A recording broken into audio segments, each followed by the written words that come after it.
काय म्हटलं बघा,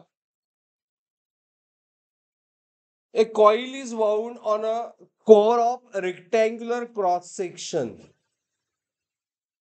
If all linear dimension of the core are increased by factor 2, all linear dimension हे सगळ्याच कोर रेक्टँगल क्यूब असतोय,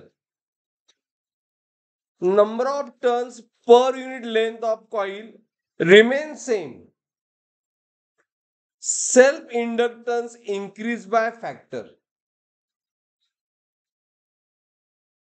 बरोबर.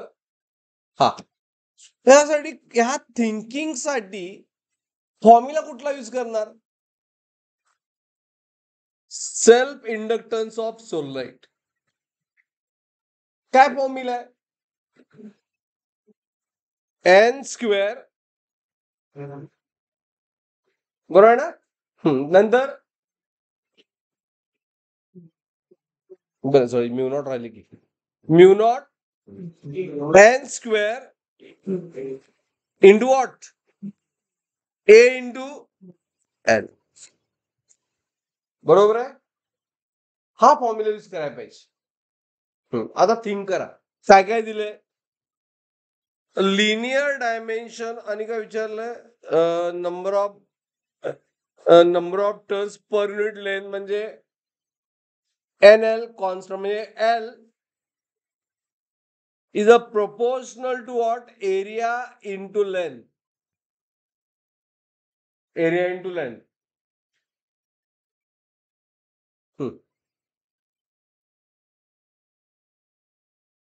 बरोबर. आणि प्रत्येक डायमेन्शन 2 न इन्क्रीज झालंय. लॉजिकल आहे. मग एरिया कितीने इन्क्रीज होणार?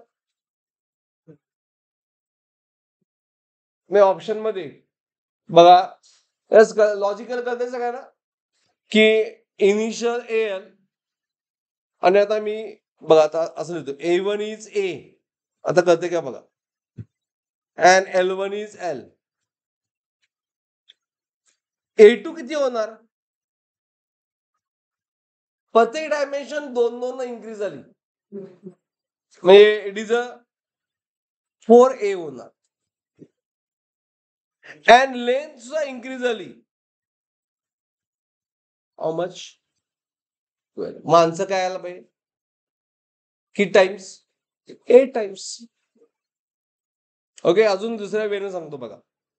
एरिया म्हणजे काय? Into what? डेप्थ. डेप्थ. आता हे 2B झालं ओरिजिनल पेक्षा, आणि 2D झालं. मी काय आलं? 4BD म्हणजे 4 टाइम्स काय आला? एरिया. राईट. त्यामुळे आन्सर 8. कॅल्क्युलेशन तुम्हाला दाखवायचं म्हटलं तर L1 by L2, L1 by L, A1 by A, L direct relation आहे ना. मग it is a 4A by A into 2L upon L. So L1 किती आलं? 8 times original. Got it? Number 50 बघा. 50चा आन्सर ब्रेक द्यावे.